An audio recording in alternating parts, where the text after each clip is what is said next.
1 week తర్వాత uncle కి health మంచిగా లేదని ఫోన్ వచ్చింది ఊరి నుంచి. ఓకే.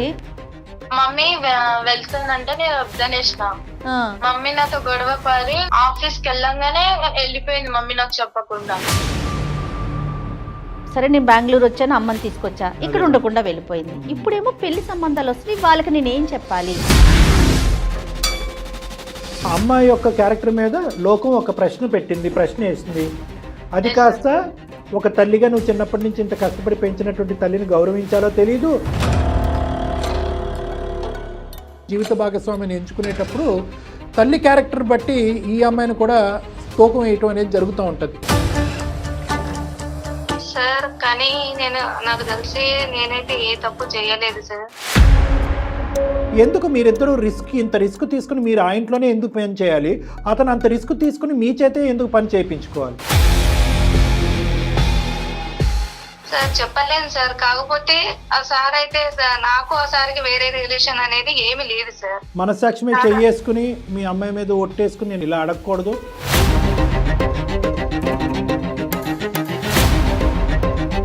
ఇప్పుడు ఎందుకంటే మీ అమ్మాయి సంబంధించిన జీవితం, తల్లి కూతుర్ల బంధం, సమాజంలో ఉండే పరువు చాలా ఉన్నాయి ఇక్కడ అంశాలు.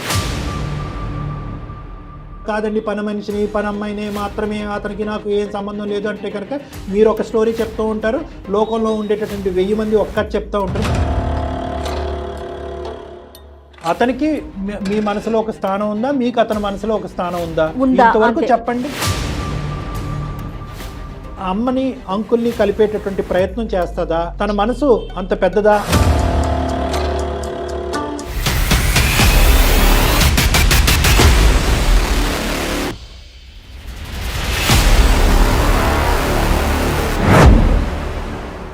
వేరికోస్ వెయిన్స్ కి సరైన చికిత్స కోసం సంప్రదించండి ఎవిస్ హాస్పిటల్.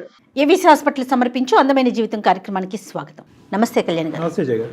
ఈరోజు శాలిని అనే ఒక అమ్మాయి మనకు మెయిల్ చేసింది. శాలినికి వాళ్ళ అమ్మ సమస్య. రైట్.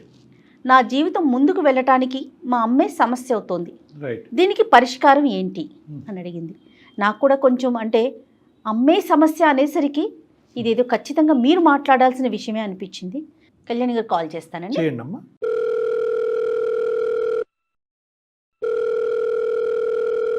హలో, నమస్తే అండి. నేను జయానండి, సుమన్ టీవీ నుంచి మాట్లాడుతాను. శాలిని గారేనా మాట్లాడేది?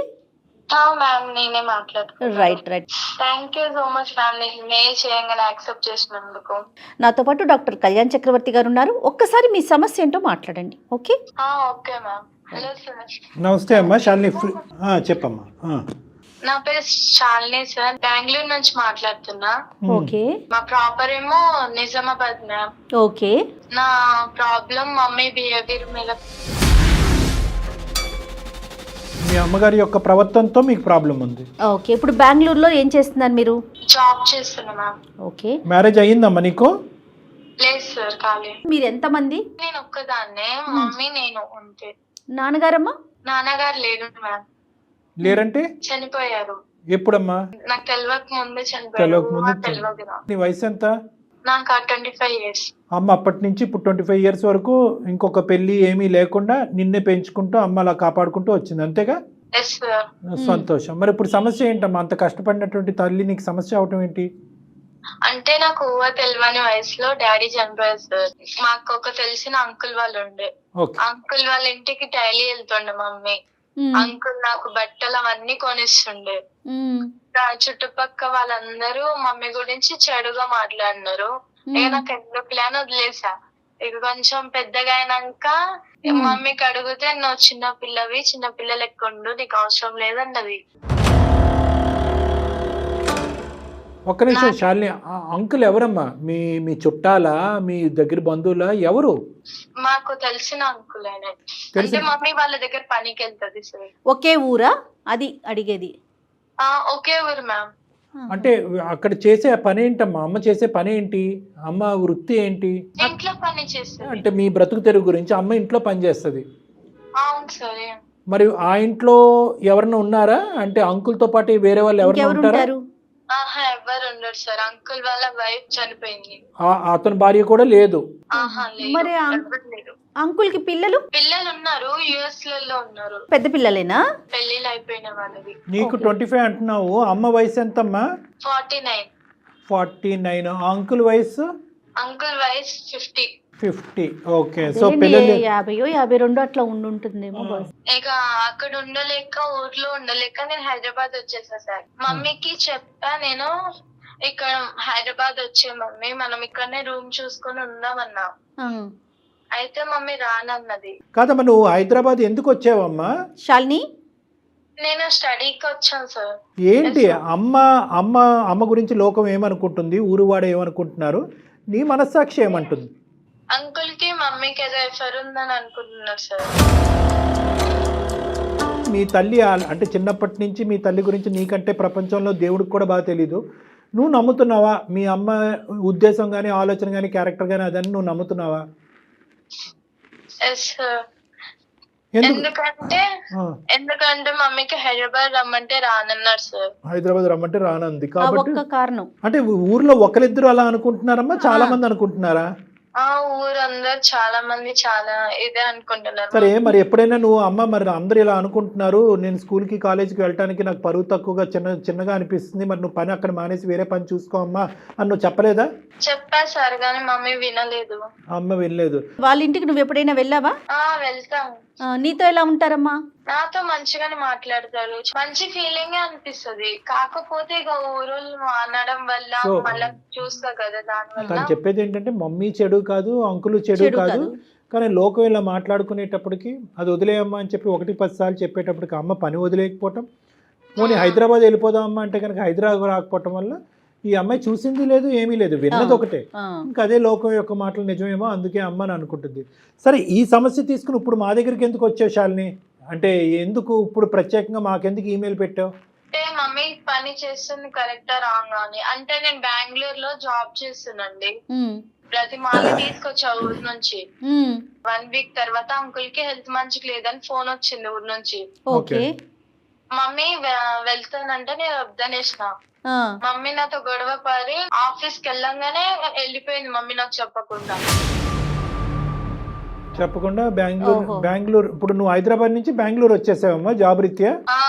వచ్చేసా. సో అమ్మని ఇక్కడ తెప్పించుకుంటే కనుక అంకుల్కి ఒంట్లో బాగాలేదని చెప్పి వద్దమ్మా అని చెప్పినా కూడా అమ్మ నీకు చెప్ప పెట్టకుండా ఊరెళ్ళిపోయింది. అమ్మ యొక్క క్యారెక్టర్ మీద లోకం ఒక ప్రశ్న పెట్టింది, ప్రశ్న వేసింది. అది కాస్త ఒక తల్లిగా నువ్వు చిన్నప్పటి నుంచి ఇంత కష్టపడి పెంచినటువంటి తల్లిని గౌరవించాలో తెలీదు, లేదంటే ఇలా లోకం ఇలా మాట్లాడుకుంటుంది కాబట్టి అమ్మ ఏంటి ఇలాంటిదా అనేటటువంటి విషయం వల్ల బాధపడాలని నీకు అర్థం కాలేదన్నది మాకు అర్థమైంది. కానీ ప్రత్యేకంగా ఇప్పుడు ఈమెయిల్ పంపించడానికి కారణం రీజన్ ఏంటి? ఎందుకు మాకు దాకా వచ్చావు? నాకు సంబంధాలు వస్తున్నాయి సార్. Okay okay. అది అయితే ఊరికి వెళ్తేమో మళ్ళీ ప్రాబ్లం అవుతుంది. మమ్మీ గురించి అందరు తప్పుగా మాట్లాడుకుంటున్నారు కదా సార్. అదేలే. దాని వల్ల అనేసి మమ్మీ ఇక్కడ పిలుచుకొని వచ్చా సార్ నేను. ఇప్పుడు నీకు పెళ్లి సంబంధాలు వస్తున్నాయమ్మా? పెళ్లి సంబంధాలు వస్తున్నాయి. పెళ్లి సంబంధాల్లోకి వచ్చే వాళ్ళు ఇది ముందస్తునే నిన్ను అడుగుతున్నారా? ఇలా అంటే కదా మీ మమ్మీ అని ముందే అడుగుతున్నారా? అవును సార్. తన ఇంటెన్షన్ ఏంటంటే చుట్టుపక్కల అనుకుంటున్నారు, సరే నేను బెంగళూరు వచ్చాను, అమ్మని తీసుకొచ్చా, ఇక్కడ ఉండకుండా వెళ్ళిపోయింది. ఇప్పుడేమో పెళ్లి సంబంధాలు వస్తున్నాయి, వాళ్ళకి నేనేం చెప్పాలి? అంతేనమ్మా? అంతే మేడం. సో నీ వరకు అయితే కనుక నీకు క్లారిటీ రావట్లేదు, మా ద్వారా అమ్మ గురించి ఒక క్లారిటీ తెచ్చుకునే ప్రయత్నం చేస్తున్నావు, అంతేనా శాలిని? ఓకే. ఎందుకంటే సెన్సిటివ్ ఇష్యూ కదమ్మా, చాలా సెన్సిటివ్ ఇష్యూ ఇది. లోకం అందరూ అనుకోవటం ఒక ఎత్తు మేడం, కన్న కూతురు అనుకోవటం, ఎందుకంటే గుండె పగిలిపోద్ది. ఒకటే మనకున్న ప్రశ్న ఏంటంటే ఆ మహాతల్లి ఇంత బతికి ఇంత కష్టపడి పిల్లని ఈ స్థాయి వరకు తీసుకొచ్చి వద్దమ్మా ఇంట్లో పని చేయొద్దు అని అన్న దానికి ఎందుకు ఆవిడ ఆల్టర్నేటివ్ చూసుకోవట్లేదు అనేది మనం ఆలోచించాలి. శాలిని, అమ్మకి లైన్ కనెక్ట్ చేస్తావా? అంటే మమ్మీ నాతో అంత మాట్లాడొస్తుంది మ్యామ్. నెంబర్ ఇస్తా, మీరే మాట్లాడండి. సర్లే పోన్లే, మనం మాట్లాడదాం. ఒక ఆడపిల్ల ఓపెన్ గా అడగలేదు కదా మేడం. సరే మేము కనెక్ట్ చేస్తా, ఉండు తల్లి లైన్ లో ఉండు. సరేనమ్మా, నాకు పంపించు నెంబరు, నేను కాల్ చేస్తా. ఓకే. అయితే శాలిని నువ్వు హోల్డ్ లో ఉండు, కనెక్ట్ చేశాక. ఓకే. హలో అమ్మా, నమస్తే అమ్మా, నా పేరు జయ, నేను సుమన్ టీవీ అందమైన జీవితం ప్రోగ్రామ్ నుంచి కాల్ చేస్తున్నాను. చెప్పండి మేడం. అమ్మా, శాలిని మీ పాప మెయిల్ చేసింది మాకు అందమైన జీవితం కార్యక్రమానికి. నాతో పాటు డాక్టర్ కళ్యాణ్ చక్రవర్తి గారు కూడా ఉంటారు, ఆయన సైక్రాటిస్ట్ మేడం. అమ్మ, మీతో ఒక చిన్న విషయం మాట్లాడాలి. అంటే కాస్త ఇబ్బందికరమైన విషయమే, కానీ పాప సతమతం అవుతుంటే లేదు ఈ సమస్యకు ఒక పరిష్కారం తీసుకొద్దాము ఉన్న అనుమానాలన్నీ కూడా పటాపంచలు చేద్దామని చెప్పేసి మేము మాట్లాడదాం అనుకుంటున్నాం. మీరు అనుమతిస్తే ముందుకెళ్తా. మేడం ఏ విషయం మేడం? అమ్మ మీ మీ పేరమ్మా? పేరమ్మా? సరస్వతి. అమ్మ సరే. సరస్వతి గారు. సరస్వతి గారు నమస్తే అమ్మ. నా పేరు డాక్టర్ కళ్యాణ్ చక్రవర్తి. నమస్తే సార్. నమస్తే. శాలిని గారితో శాలిని మీ అమ్మాయితో మాట్లాడిన తర్వాత ఆ అమ్మాయి మీతో మాట్లాడటానికి సంకోచిస్తుంటే డైరెక్ట్గా మేము ఇలా కాల్ చేసి మిమ్మల్ని సర్ప్రైజ్ చేయవలసి వచ్చింది. ఒక 2 నిమిషాలు ఓపిక పట్టండి అమ్మా. ఇప్పుడు ఎందుకంటే మీ అమ్మాయి సంబంధించిన జీవితం, తల్లి కూతుర్ల బంధం, సమాజంలో ఉండే పరువు చాలా ఉన్నాయి ఇక్కడ అంశాలు. ఇక్కడ ఏంటంటేనమ్మా, మేము అడిగేటటువంటి ప్రశ్న, మీ అమ్మాయి మీకు అడగలేకుండా మొహం చాటేసేటటువంటి ప్రశ్న ఏంటంటే, సమాజం ఒక విధంగా అనుకుంటుంది ఏది సరస్వతి గారిని అంటే, ఒక ఇంటికి పనికి వెళ్తూ ఉంటే ఆ ఇంట్లో వేరే ఆడదిక్కు లేదు కాబట్టి ఈవిడ ఆ ఇంట్లోకి వెళ్తుంది కాబట్టి సమాజం ఏమనుకుంటుంది అనేటటువంటిది నా నోటి ద్వారా మీకు చెప్పక్కర్లేదు, మీకు ఆల్రెడీ అర్థమయ్యి ఉంటుంది. మీ చెవున అటు ఇటు ఈ పాటికే పడుంటాయి కొన్ని అంశాలు. ఏమ్మా? అది చాలా దురదృష్టకరం. అయితే ఏంటంటే, పాప ఎదుర్కొంటప్పుడు ఆడపిల్ల జీవితంలో ఏంటంటే, ఒకటి తల్లి ఇంత కష్టపడి పెంచినటువంటి తల్లి ఈ విధంగా ఉండదు అనే ఒక నమ్మకం ఉన్నా కూడా లోపల తర్జన భర్జనకు లోనయ్యి ఆ ఊరి నుంచి పరిగెట్టుకుని వచ్చి హైదరాబాద్ నుంచి బెంగళూరుకి వస్తే కనుక, బెంగళూరులో ఉన్నటువంటి తను, అమ్మ వద్దమ్మా అటు పోవద్దమ్మా, అంకుల్ ఎవరైతే ఉన్నారో వాళ్ళ ఇంటికి రోజు వెళ్తున్నా కదా, అతనికి ఒంట్లో బాగాలేదు అని పోవద్దు అని చెప్పి ఒక మాట రిక్వెస్ట్ చేసుకుంది మిమ్మల్ని. కానీ మీరేంటంటే ఆ అమ్మాయికి చెప్పా పెట్టకుండా ఇంటికి వచ్చేసారు. దాంతో ఏంటంటే, ఈ లోకం ఏదైతే మాట్లాడుకునేటటువంటి మాటల్లో బహుశా ఎంతో కొంత నిజం ఉందేమో, కాబట్టి నేను ఇంత విన్నపించుకున్నా, ఇంత బతిమాలుకుని, ఇంత వేడుకున్నా కూడా మా తల్లి ఆ దిక్కును పరిగెట్టింది అనే అభిప్రాయంలో మీ అమ్మాయి ఉంది.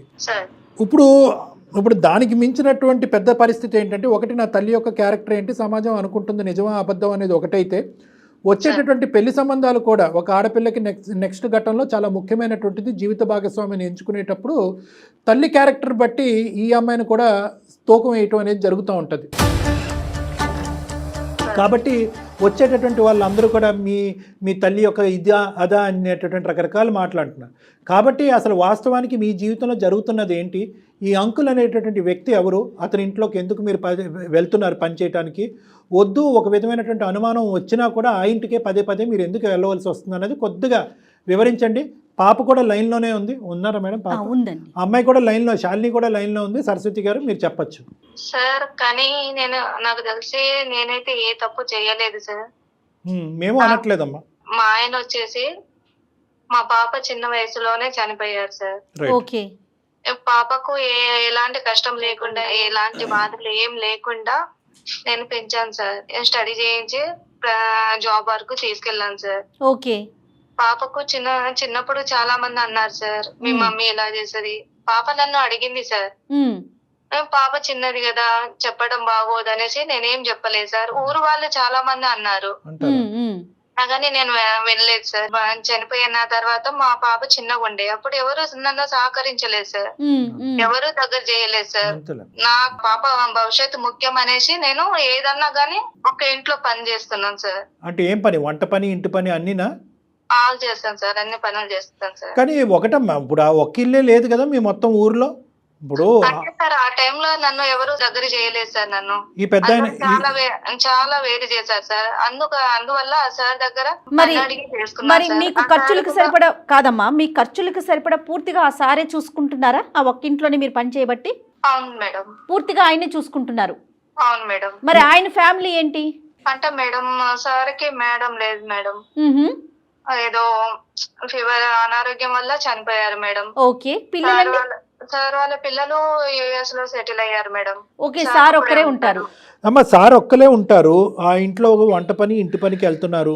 కేవలం 10,000 15,000 జీతం గురించే వెళ్తున్నారని నేను అనుకోవట్లేదు. ఎందుకంటే కనుక అతను ఇతరత్ర పాప చదువులకు కానీ, ఫీజులకు కానీ, లేదంటే ఇంటి రెంట్లు కానీ ఇవి కూడా అతను సహకరిస్తున్నాడు. అంత ఇదిగా మీకు ఆ ఊర్లో అంతా కూడా చేయనంత సహకారం అతను చేయవలసినటువంటి అవసరం ఏముంది అనేది మా ప్రశ్న కాదు, లోకం యొక్క ప్రశ్న. నెంబర్ 1. నెంబర్ 2 ఏంటంటే, మీ పాపకు నచ్చినప్పుడు అక్కడికి ఎందుకు వెళ్తున్నారు? లోకానికి నచ్చినా నచ్చకపోయినా అది మీకు డోంట్ కేర్. ఎందుకంటే మీ భర్త చనిపోయినప్పుడు ఎవరు ముందుకు రానప్పుడు కానీ పాప మన ఇంటి మీద ఒక మచ్చ పడుతుంది, నా తల్లి మీద ఈ మచ్చ పట్టడం నాకు నచ్చడం, వద్దమ్మా అని అన్నప్పుడు మీరు అక్కడికి ఎందుకు వెళ్తున్నారు? అది నెంబర్ 2. నెంబర్ 3 మోస్ట్ ఇంపార్టెంట్ ఏంటంటే, అతని పిల్లలు ఏమంటున్నారు అంటే ఒక పరాయి స్త్రీ ఇక్కడికి వచ్చి ఎందుకంటే ఈ అమ్మాయి చెవులో ఎలాగైతే వినిపించిందో వాళ్ళు కూడా ఈ నోట ఆ నోట వాళ్ళకి కూడా వినిపించుంటుంది. ఎందుకు మీరిద్దరూ ఇంత రిస్క్ తీసుకుని మీరు ఆ ఇంట్లోనే ఎందుకు పని చేయాలి, అతను అంత రిస్క్ తీసుకుని మీ చేతే ఎందుకు పని చేయించుకోవాలి? అంటే సార్ చాలా మంచివారు సార్. మాకు ఒకనొకప్పుడు ఎవరు దగ్గర చేయకపోతే ఆ సారే దగ్గర చేశారు సార్ మాకు. అలాగనేసి ఇప్పుడు సార్ కొంచెం డీల్ అయిపోయాక సార్ని వదిలేయడం అంత కరెక్ట్ కాదు కదా సార్. వదిలేయటం కంటే ఇప్పుడు నీ కన్నపేగు ఓకే, నీ కూతురు యొక్క భవిష్యత్తు కూడా ఇక్కడ ఆధారపడి ఉంది. అది మీరు గ్రహించట్లేదు. సార్ అనేటటువంటి వ్యక్తి మీరు కష్టకాలంలో వచ్చి మీకు సహాయం చేసినటువంటి మిమ్మల్ని పనిలో పెట్టుకున్న ఒక యజమాని మాత్రమే.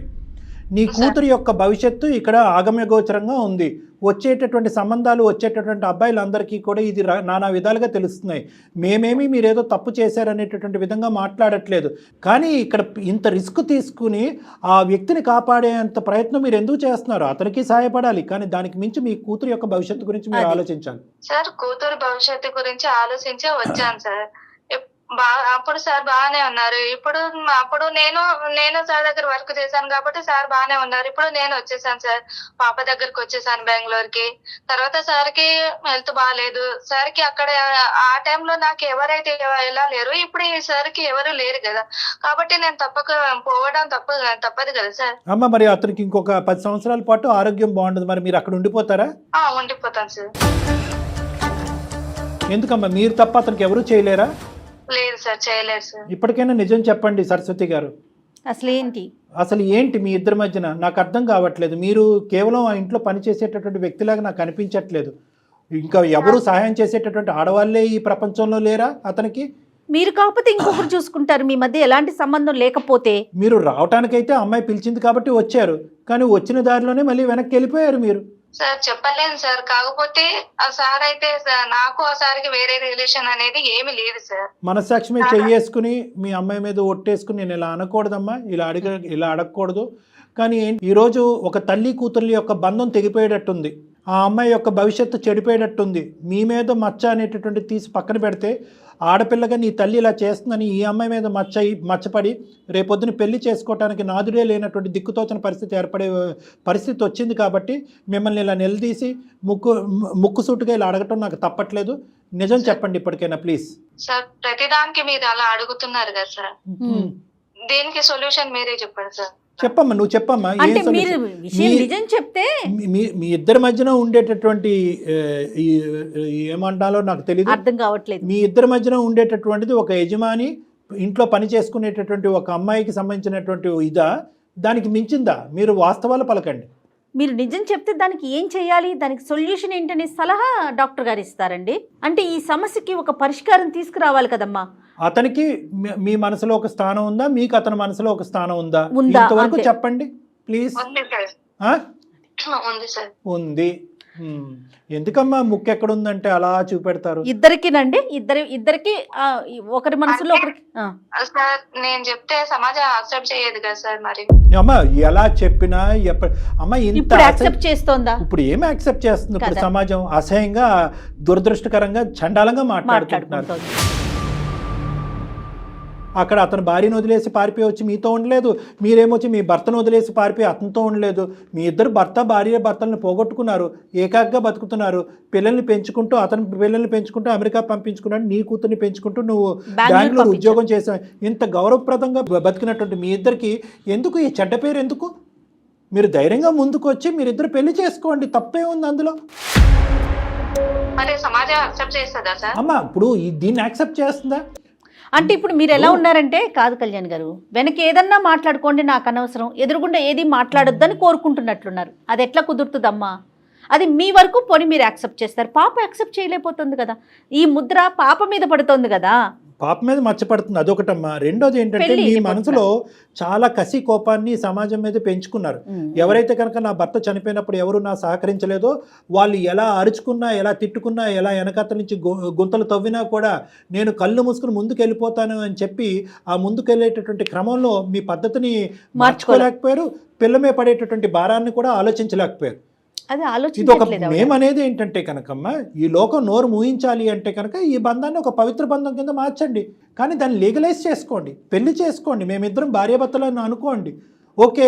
మరి పాప యాక్సెప్ట్ చేయదు కదా సార్. పాప అమ్మ అది సెకండరీ. అది, మీరు చిన్నప్పటి నుంచే, ఇప్పుడు కాదు మొదటి నుంచే పాప మైండ్ ప్రిపేర్ చేసి, ఎందుకంటే పాపకు కూడా అతనంటే ఎటువంటి అగౌరవంగా ఉండే ఆలోచన ఏమీ లేదు. చిన్నప్పటి నుంచి అతను చాలా ఫాదర్లీ రోల్ ప్లే చేస్తున్నారు, కావాల్సినటువంటి అవసరాలన్నీ చూసుకుంటున్నారు. అతని మీద ఈ ఫోన్ కాల్కి ముందు కూడా ఆ అమ్మాయి ఎటువంటి చెడు అభిప్రాయం అమ్మాయి చెప్పలేదు. ఎందుకు యాక్సెప్ట్ చేయదు? ఆ అమ్మాయికి ఆ విధంగా మెంటల్గా ప్రిపేర్ చేస్తే యాక్సెప్ట్ చేస్తుంది. మీ ఇద్దరు ఇప్పుడు ఫస్ట్ టైం మీరు మీ అమ్మాయి ఎదుర్కొంటా, కాదమ్మా ఇటువంటి సంబంధం ఉందని నాకు చెప్తున్నారు, ఇదే ముందు నుంచి చెప్పుకుంటే సరిపోయి ఉండేది కదా. అలా చెప్పకుండా లోకం అందరూ ఈ అమ్మాయి చెవులో పడిన తర్వాత ఈరోజు తల్లిగా మీరు వచ్చి చెప్తున్నారు. ఇప్పుడు ఆ అమ్మాయి ఏమనుకుంటుంది? అమ్మాయి నువ్వే నీ నోటు వెంట చెప్తే కనుక నేను అప్పుడే యాక్సెప్ట్ చేసుకున్నాను కదా, ఇలా పరువు తీసుకున్న తర్వాత పెళ్లి చేసుకోవటం ఏంటమ్మా అనేటటువంటి ఫీలింగ్ ఆ అమ్మాయికి ఉండదా? ఇలా సెకండరీ ఇన్ఫర్మేషన్ ఎందుకు తీసుకోవాలి మీ కన్న కూతురు? కాదు కళ్యాణ్ గారు, ఇంకొక విషయం అండి. ఇక్కడ పిల్ల చిన్నప్పుడు అంటే చిన్నతనం, 25 ఏళ్ళు వచ్చేసాక ఇంకేం చిన్న పిల్ల అండి. పిల్ల కూడా వయసు పెరుగుతూ ఉంది కదమ్మా, ఇంకా చిన్నపిల్ల కాదు కదా. తనకంటూ ఒక మెచ్యూరిటీ వచ్చింది, ఆలోచన విధానం ఉంది. డాక్టర్ గారు చెప్పినట్లుగా కూర్చోబెట్టి విషయం చెప్పుకోవాలి కదా. మీకు ఇంకో ఆలోచన ఉండొచ్చు, ఈ పద్ధతిలో పెళ్లిళ్ళు చేసుకుంటే కనుక పిల్లలకి పెళ్లిళ్ళు అవుతాయి అని చెప్పి. అమ్మ ఆ పద్ధతిలో పెళ్లిళ్ళు చేసుకోకుండా ఈ విధంగా ఉంటేనే పిల్లల పెళ్లిళ్ళు చెడిపోతాయి. అర్థమైందమ్మా?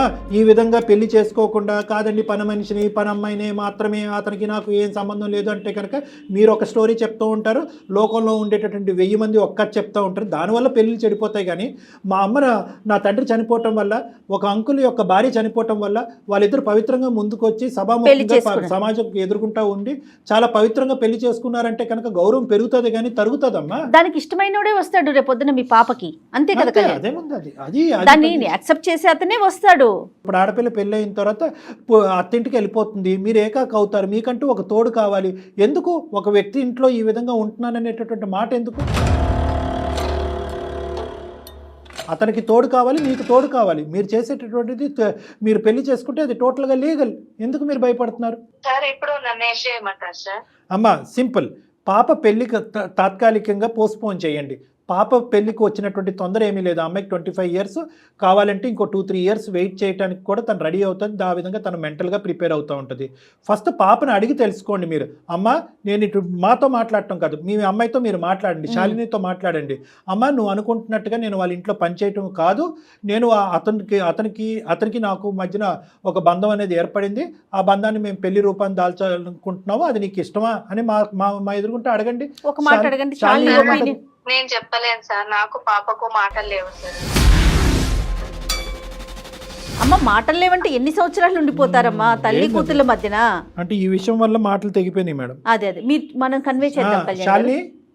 అంటే సార్ ఇలాంటి విషయాల్లో నేను చెప్పలేను కదా సార్. అదే కదా సమస్య ఫస్ట్ నుంచి. శాలిని ఉన్నావమ్మా? విన్నావా ఇప్పటి వరకు చెప్పిందంతా అమ్మా? లోకం ఏ విధంగా అనుకున్నా కూడా అమ్మ తప్పు పని అంటూ ఏమీ చేయలేదు. తనను ఆదరించేటటువంటి ఒక వ్యక్తి దగ్గరికి ఉండటానికి ఇష్టపడుతుంది. అదేవిధంగా ఏంటంటే అతన్ని ఆదరించేటటువంటి వ్యక్తిగా ఈవిడ కూడా అతని దగ్గర, వీళ్ళిద్దరూ మనసులు కలిసినాయి. నువ్వు ఎంత అవునన్నా కాదన్నా వాళ్ళ మనసులు కలిసినాయి.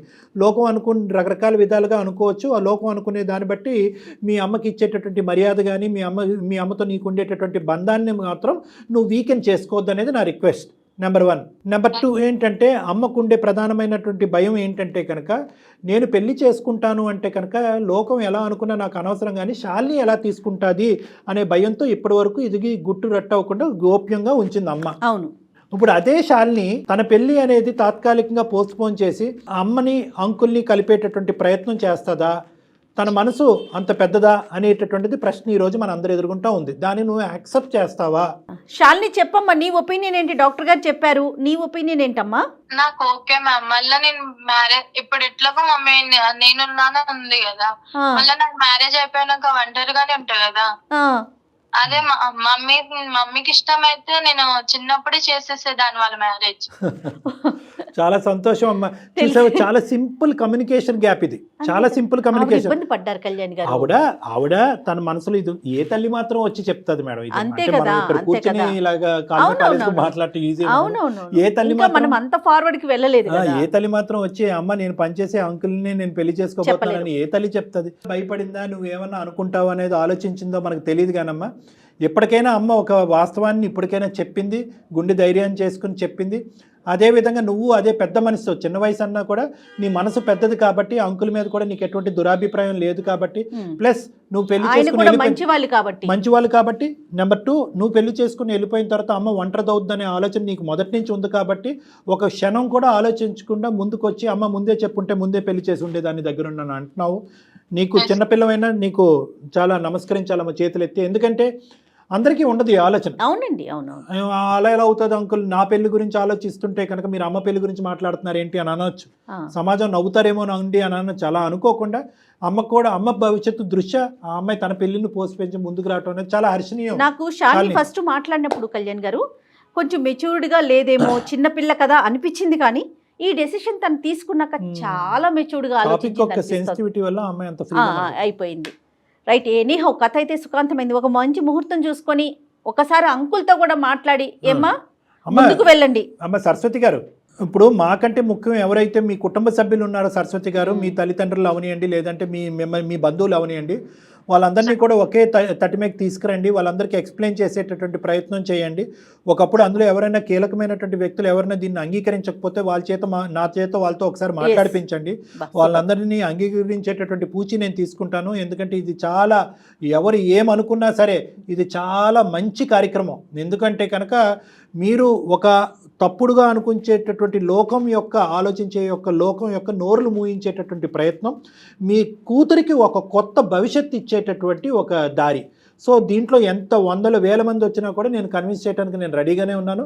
వాళ్ళందరినీ కూడా సమీకరించండి, వాళ్ళందరికీ నచ్చజెప్పి. Very good, super. ఇంకా ముందుకు వెళ్ళండి హ్యాపీగా. ఓకేనమ్మా సరస్వతి, శాలిని. నమస్తే. చాలా సింపుల్ గా సొల్యూషన్. ఎంత చక్కటి విషయం చెప్పారో కళ్యాణ్ గారు. నాకు పర్సనల్ గా కూడా, అంటే ఎందుకంటే ఒక స్త్రీ జీవితం ముందుకెళ్తోంది చూడండి. అంటే ఈ వయసులో పెళ్ళా అనుకునే వారికి పెళ్ళి అంటే ఒక్క కాజే చూడకూడదు కదా, జీవితాంతం ఒక మనిషికి ఇంకొక మనిషి తోడు కదండి, అది చాలా అవసరం. మీరు చెప్పిన వెంటనే నాకు పర్సనల్గా చాలా మనసులో భలే సంతోషం అనిపించిందండి. Thank you so much Kalyan గారు. నమస్తే. వేరికోస్ వెయిన్స్ కి సరైన చికిత్స కోసం సంప్రదించండి ఎవిస్ హాస్పిటల్.